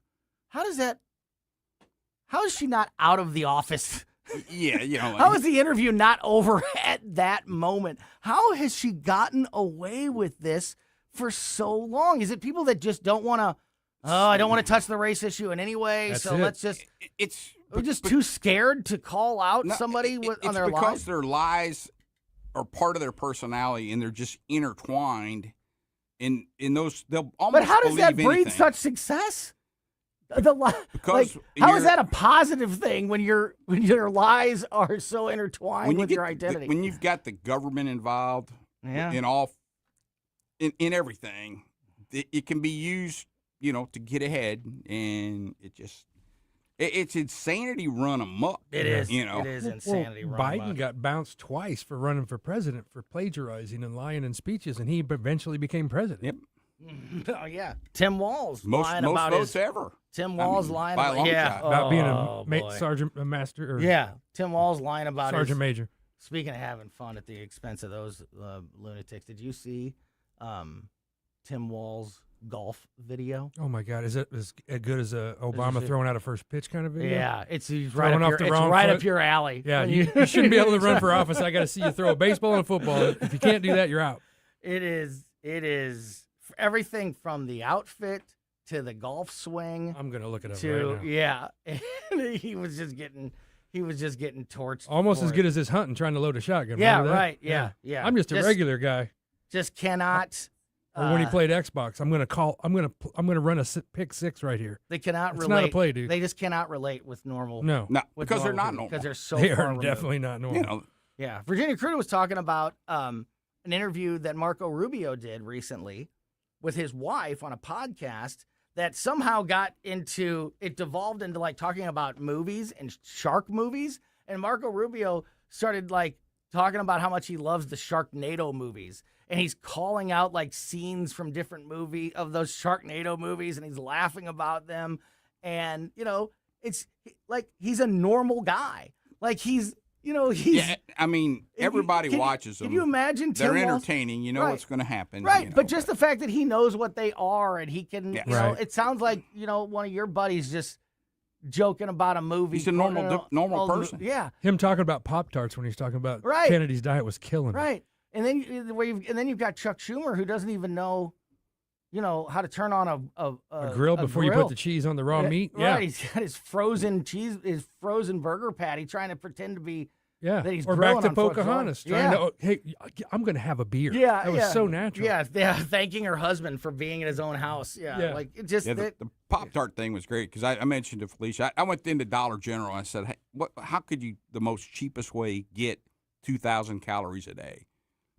A box of Pop-Tarts. Yeah. If you eat all 6 of them, it's right at 2,000 calories. It's perfect diet. It's their generic brand, $1.25. So you can theoretically get 2,000 calories a day. This one's got a box right there. 2,000 calories a day for $1.25. And being a boat, you could also tile the space shuttle with them because the icing never melts. Yes, icing does not melt. It would not burn up on reentry. That's Mike Marfell, local professional fisherman. Also, Mark McMurray, the owner of Bluff City Outdoors. The Bluff City Outdoors show every Saturday morning here on News Talk STL. These guys are going to stick around in studio with us for another segment. Did you see a largemouth bass making it into national headlines this week? I did not. Oh, I saw that, yeah. It's super cool. What's working 16 hours a day will Here do we for you. go. Here's one of those stories where where we're coming in blind. The outdoor activities get into the national news cycle. It's a perfect storm here. 16 hours Hopefully a day, the right reasons. Evil capitalist. Yeah, I know, right? This is really good. We're going to talk about that and more as we continue with the guys from the Bluff City Outdoors show next. Watch us on our live stream using Rumble, Facebook, and Twitter.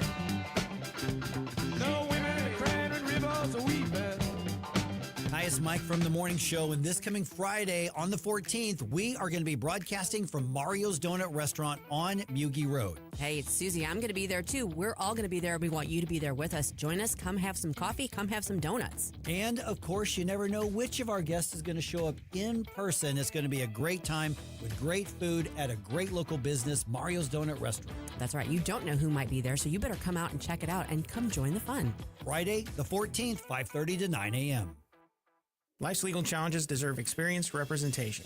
For over 15 years, Cole Combs Attorney at Law has been serving St. Charles and surrounding counties with comprehensive legal expertise. From tax preparation and estate planning to family law and criminal defense, Cole delivers personalized solutions for your unique situation. You have traffic tickets, need a business formation, real estate matters, one call will handle it all.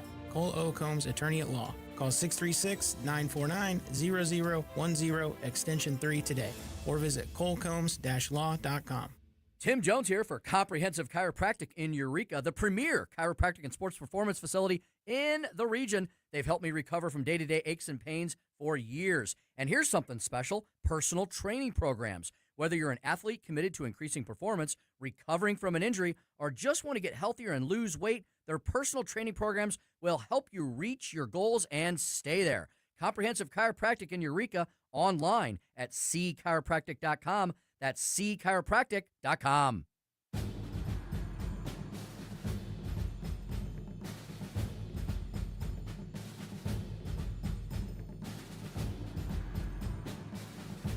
Welcome back to Colombo Company on 101.9 News Talk STL. Got my co-hosts from the Bluff City Outdoors show in studio with us. Bluff City Outdoors show every Saturday morning here on News Talk STL. Local professional fisherman Mike Marfell is here, and the owner of Bluff City Outdoors, Mark McMurray, is here as well. I just showed it to Mike, and Mark, you saw the video. Yeah, I've seen it, yep. A largemouth bass made it into national headlines this week. Carl Swartles? That sounds right. I don't know this golfer, professional golfer. at Like Tim Walz. LIV Golf New York. He hits a ball. It's his tee shot on the 134-yard par 3 7th hole. Ball lands on the green, but it's got some spin on it. A little too much. It bounces into the water and immediately gets devoured by a largemouth bass. Yep. It looked like was Mark. so cool. Mark, it looked like the perfect example of a top water. Oh yeah, it was Hit. just boom. This thing swallowed You the know, golf like- ball. They'll eat anything. Like What Mike I've said, said yeah. a But I million was just gonna times. say, Mark, Mike, you say all the time that they'll eat anything. And I always Here's say- an example yeah. of they'll eat anything. If they grew to be 50 pounds, it would not be safe to swim. Yes. They would try to eat you. They would try to eat you. 100% Yeah. would try to eat you. Yeah. I mean, you look. I guess it could look like it's a frog jumping in the water or something. Or It's something in their kitchen. They ain't having Yeah. it. They're territorial, especially big ones, which that one looked like a good one. Yeah. Uh, to swallow a golf ball whole. I mean, yeah. that's Yeah. But that's the size of a golf ball is just a small frog, same size as a Yeah. small frog, and they eat those things every. That's why you only need a white frog and a black frog, Mark. Yeah. I know you sell lots of. Yeah. You want to sell lots of colors, but those are the only two you really need. Yeah. Black Black buzzbait. buzzbait. Oh, that's to me one of the most universal. And if you can't decide, use a black buzzbait with a white trailer. There you go. Problem solved. Yeah. Little contrast. Just universal. What is the most common but effective lure when it comes to fishing? It could be bass fishing, crappie fishing, but because we've talked a lot about this on the Bluff City Outdoor Show over the years. I talked about when my dad died and when my grandpa died, years ago. You go through their tackle box and you'll see lures that are 30 years old that are identical to a crankbait or something that is still. If you wanted, there's a couple of baits that I just call universal fish catchers. Yes. And I mean they're simple. A beetle spin. That's number one. That's there, and then a Meps or Roadrunner, maybe 1/6 ounce, maybe something smallish.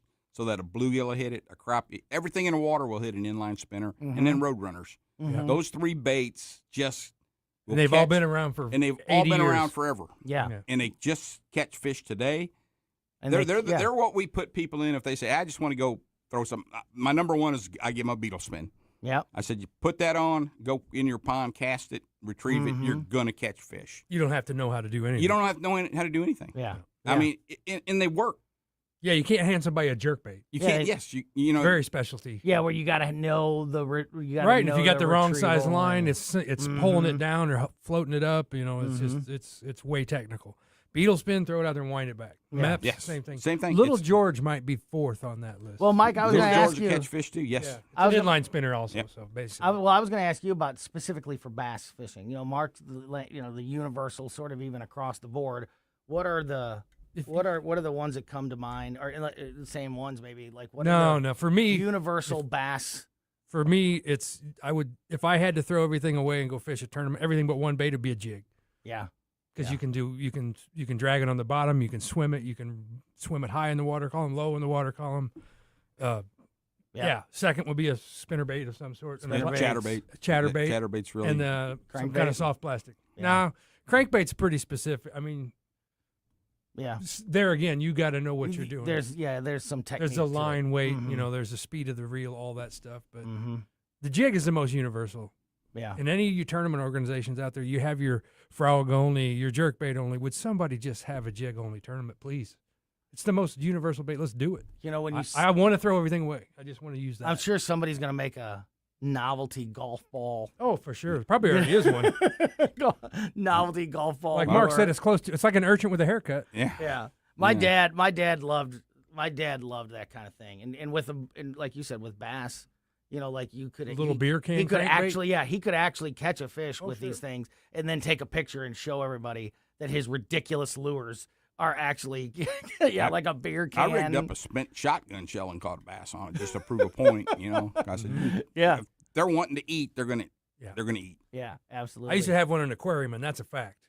Yeah. I mean, I could drop 24 minnows in there, and they'd be gone in 30 seconds. Yeah. And It's then nuts. And then you have these lures that stand the test of time and have been around forever. And just when you think that we've tried everything and we've found everything, one of the big stories of 2026 that we've talked a lot about on the show on the weekends, Mark, is the urchin bait or the dice bait. It's got several different names, but a new lure, spiky ball, yep. that has like just taken over the discussion, and when it comes to bass fishing, but just sort of across They're the making board. crappie ones now, I believe. Yep, they make crappie size. And that are legit. It's not like a fat. They're catching fish. They're winning tournaments. It's winning tournaments all over the place. So that's cool. What is the latest on the urchin? Is it still red hot? It's probably not at the shop quite as hot as it was, but then again, a lot of those baits are fairly durable, so people don't have to keep buying. I'm using the same one I started with.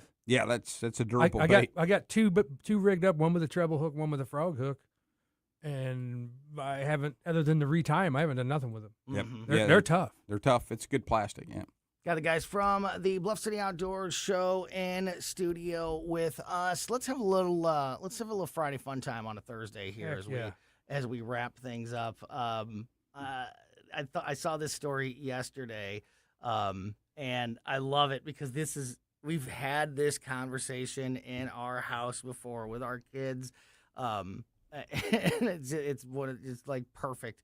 A survey was recently done, and it was like tens of thousands of people. Like a lot of these viral surveys, will be done by some, Instagram person that's got 1,000 followers, and they'll do a survey and it's got lean a certain way to begin with. Yeah, exactly. But this was literally like tens of thousands of people participated in this survey. How many times can you use a bath towel after the shower before it's got to be? Is it once? Is it twice? Is it more than that? It's way more than that. What's your number? I usually go about 4 or 5 days. 4 or 5 days, same towel? Mm-hmm. You're clean when you come out. One shower a day, 2 showers a day? Me? Average? I'd 1 a day tops. Yeah? Depends on what I've been doing. Okay, yeah. I go out and cut the grass, and it'll be 2 showers I'm a 2 day. showers a day. I take 1 in the morning and 1 at night. Yeah, there's nothing wrong with that. I'm just lazy. Yeah, the one at night's the real one. I know when I'm dirty. The one in the morning is just to kind of help wake up. Right? Yeah, I know when I'm dirty, so Yeah, I'm kind of in that 4 or 5 days, Steve. Yeah. You 4 or 5 days for the same towel? Plus, my towel hangs right over the register, so it gets dry really fast. It doesn't get a chance to get if it smells funky, it's out. Yeah, right. Yeah. Here's something that will surprise no one with one of my Tony uses 4 towels per shower. 2 towels per shower. Okay. But they can stick around for a couple of days. Should be 8 days by my math. There's a wet towel and a dry towel. Okay. The towel. I have 2 towels at all times. One is to dry. Initial dry. Nope. One time over with the wet towel, and then the other towel then stays more dry throughout the week. Sure. And that's what you finishing towel. Yeah, exactly. I'm telling you, it works. I'm gonna try. But they can last. I'm gonna get a shower when I get home just to try that. Do it, baby. That'll be shower number 2 for the day. I got the hooks there in the bathroom, and there's always the wet towels on the right. Are they labeled? Please on tell the me they're left. labeled. No, and they don't, and they can change. Every time I put my shoes on, I think of Gabe, by the way, because he did the whole. Yeah. If you put your sock and then shoe, then sock and shoe, you're a psycho. I'm like, well, I'm a psycho. So, of all the people that took part in this survey, the number 1 answer was 2 or 3 showers. 2 or 3 times. I can live with that. A towel can be used. It was right at 40% of people that said that. The second most popular answer was 4 or 5 times. Right there, baby. 20%, which that surprised me. I thought it would go the other way. I thought it would go down to 1 day before you're up. just angry at the planet and want to wash more towels. That's all. No, I don't. I go multiple days. I like the finishing towel thing. Much like the shower, I know when my towel's dirty. If it's crusty or smells funky, you probably need to wash it. Exactly. Yeah. When the wet towel just stays wet, it's time to get a couple. If mine didn't hang right over the register, it would be probably 2 days. Yeah. But it hangs right over the register. It's dry immediately. But my new 2 towel system, I might be on for weeks. It, baby. You might. Weeks. Yeah. You might. You can just rotate that first one out. The second one can just go for weeks, maybe months. It could totally change your life. It's gonna. One more, just more like just a PSA, just to, reporting a little bit of the news here. The end of an era. 7-Up has changed its formula. Oh, no. For the first time in over 15 years. I would have thought it would have been like for the first time in 50 years. 7-Up is changing its recipe. Now it will no longer be a lemon lime soda. Oh, this is stupid. I just read this. They're going with passion fruit. No, this is what they say. 7-Up will no longer be a lemon lime soda. It will now be a lime lemon soda. Mark. Never going to taste the same like that. Oh, my God. Yes. What The new recipe will start hitting stores soon within the next couple of weeks, and you'll know you're trying one of the new 7-Ups because the branding will look different. It will say lime lemon instead of lemon lime on the cans. So there you go. Get ready for your new. I don't think I'll be able to tell the difference because I still can't tell the difference between Coke and Pepsi. Oh, yeah, I can. Yeah. They taste the same to me. Yeah, I like 7-Up. I don't know what I want to be messing with the formula, but I'll be looking for the new lime lemon. No, but if you pour Seagram's in, it tastes just the same. Oh, yeah, you got that right, baby. Bluff City Outdoors Show every Saturday morning, 11 a.m. Bluff City Outdoors in Alton, Illinois, open 7 days a week. All of your fishing needs, all your bow hunting needs, all your trapping needs, all your Garmin electronic needs. You can shoot every day in the archery range there at Bluff City Outdoors, the #1 place for the outdoor community in the St. Louis area. Bluff City Outdoors in Alton. Follow them on Facebook and at bluffcityoutdoors.com. And keep it here. Tim and Chris next. Dive into adventure with Great American Divers. We're your local veteran-owned scuba center offering PADI certification courses, equipment repairs, and dive travel opportunities. From beginners to experts, we got you covered. Kids can join our SEAL Team classes, and we even host pool parties. Our experienced staff is passionate about teaching, and we're the only center in the area with our own indoor heated pool. Great American Divers on Central School Road in St. Charles. Visit GreatAmericanDivers.com. Great American Divers, where adventure runs deep. This is Larry Connor's commentary on News Talk STL. Some of the reporters on board Air Force